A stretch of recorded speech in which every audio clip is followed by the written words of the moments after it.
Hello, good morning, dear viewers. Welcome to Ilorin Tech Hub. Today, we're interviewing our day lecturer, Mr. Tajuddin Olariwaju Yusuf, the trainer in charge of documentary photography. Here are your hosts. My name is Daniel David Michael, along with my colleagues here. I am Idowu Solomon Ogunshomoye, and thanks for watching. My name is Yusuf Tajuddin Olariwaju. I'm a trainer for documentary photography. I'm a senior staff of Department of Mass Communication. I'm assistant chief technologist for the Department of Mass Communication. So I'm in charge of documentary photography for tech. That is GSC 301 for the University of Ilorin.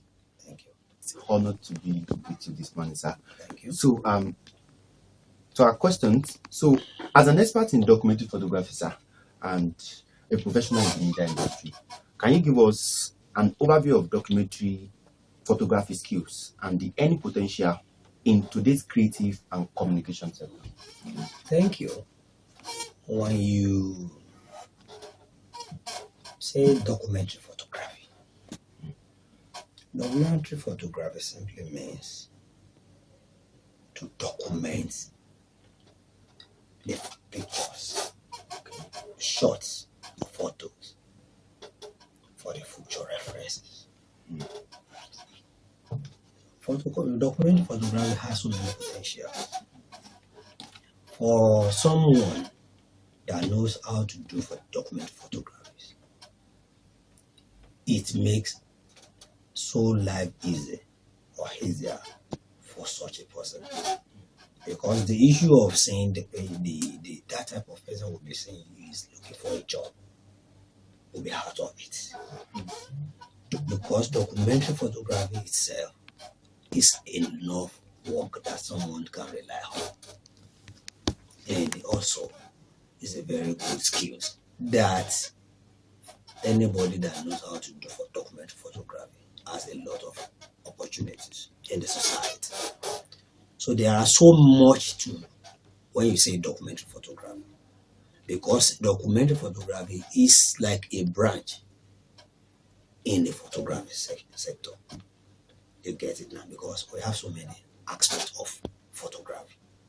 But when you are talking about documentary photography, it's for you to document pictures to tell a story in the future.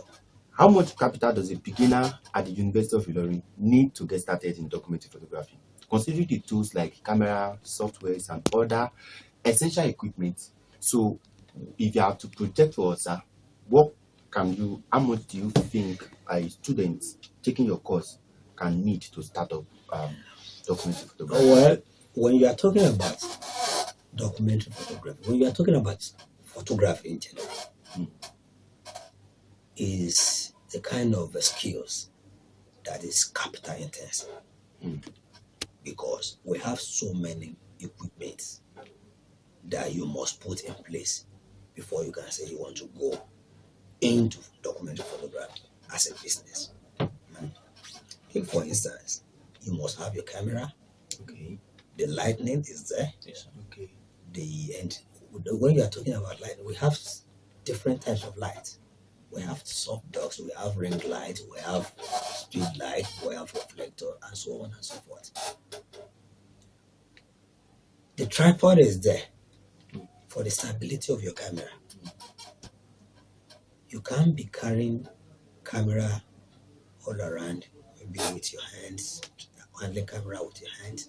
There will be a case that you must make use of your tripod in order for you to take a good shot. There's a background which we call backdrop. A backdrop, for a standard photographer, you must have a backdrop in case if it is at an indoor shooting. Okay. You get it now. But if it's at an outdoor shooting, that is where the reflector and the speed light is more necessary. You get it, because all these lights that I talked about, the softbox is always good for an indoor. Okay. But when you are talking about an outdoor, the reflector is there in a situation where you want to take a shot and you discover that the image or the object that you want to take has a little bit of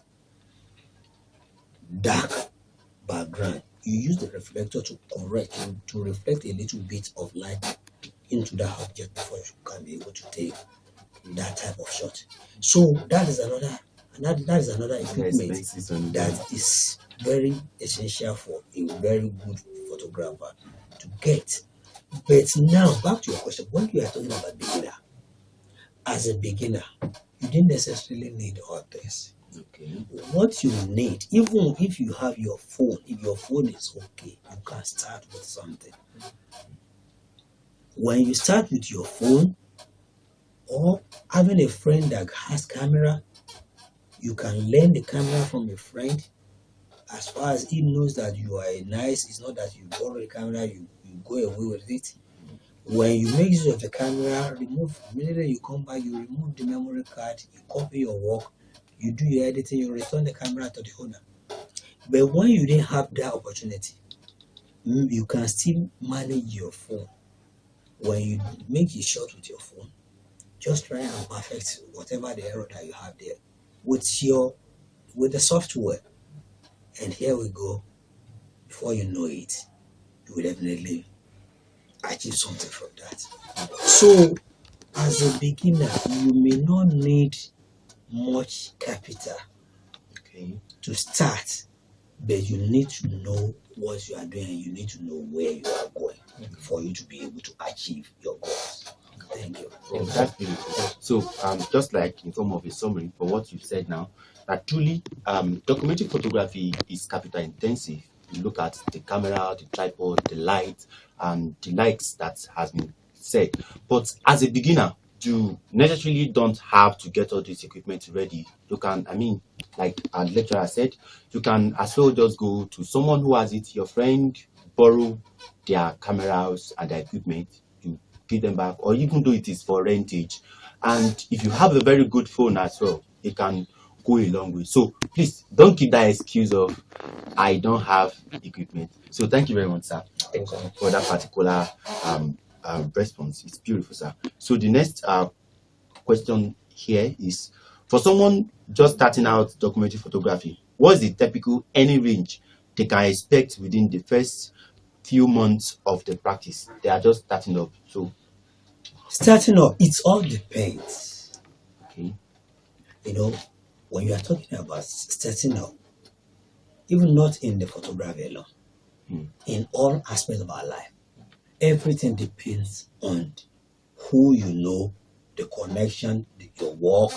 Do you get it now? Because now, if you have a connection, maybe your brother, your sisters, that have connections, they can easily connect.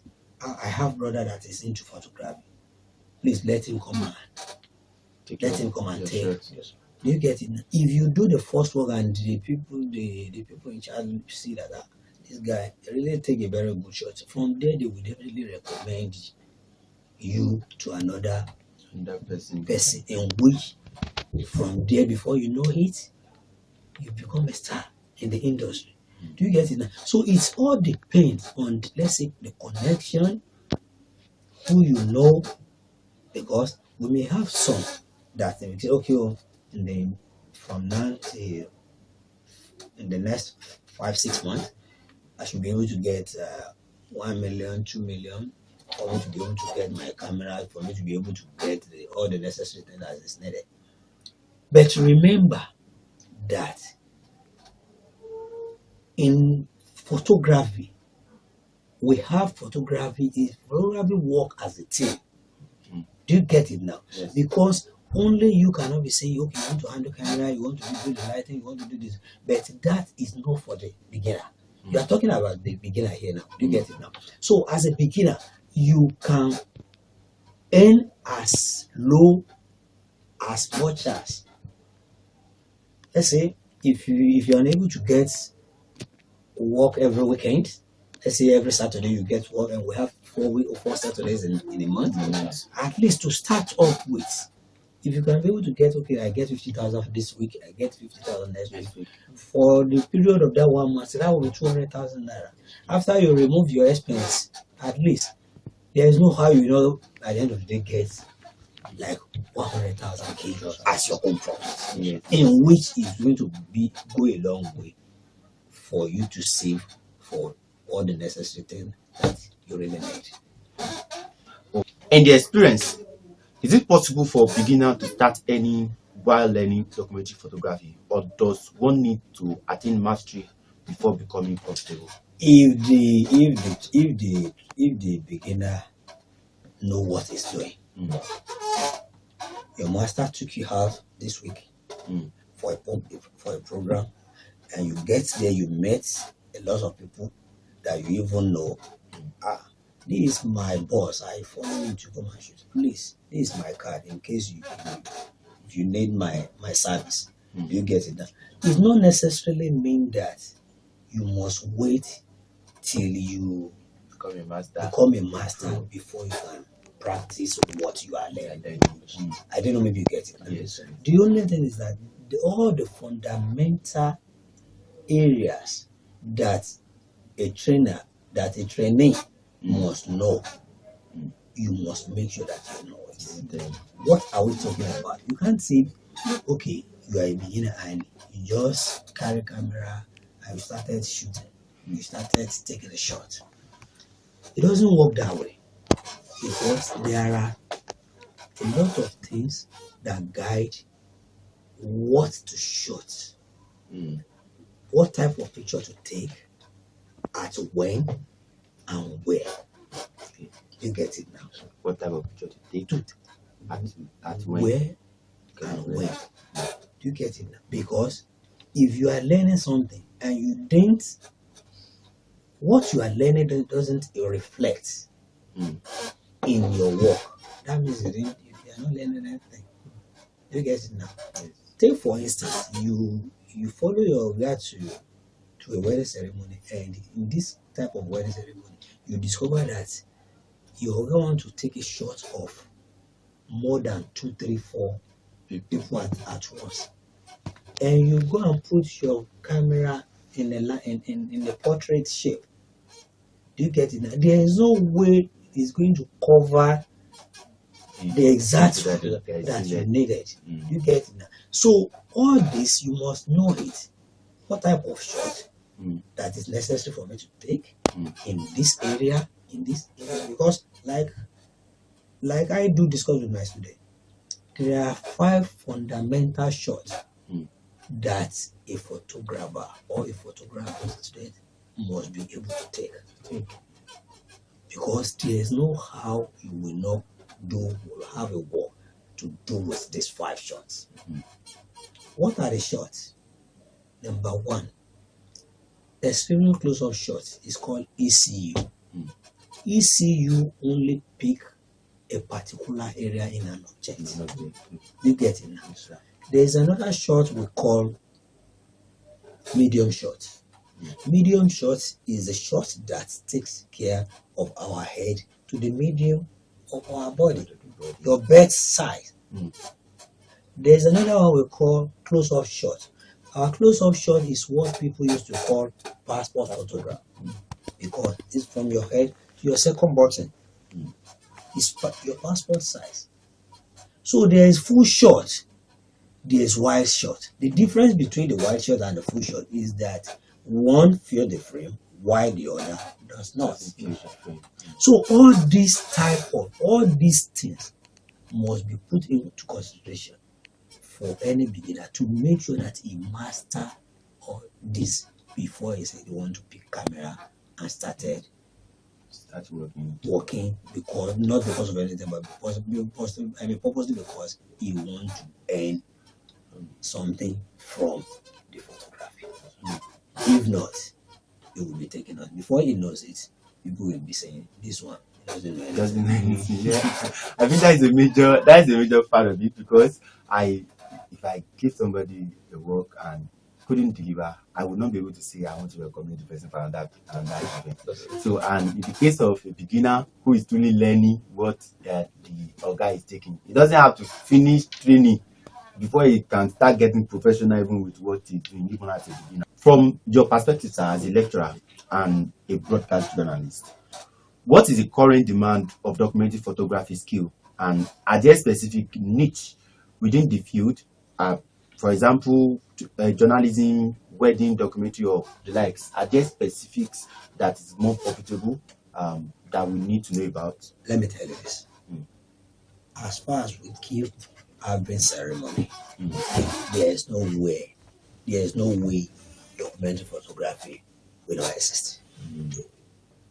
Tell me, everybody is done wedding, giving birth, doing burial, doing housewarming.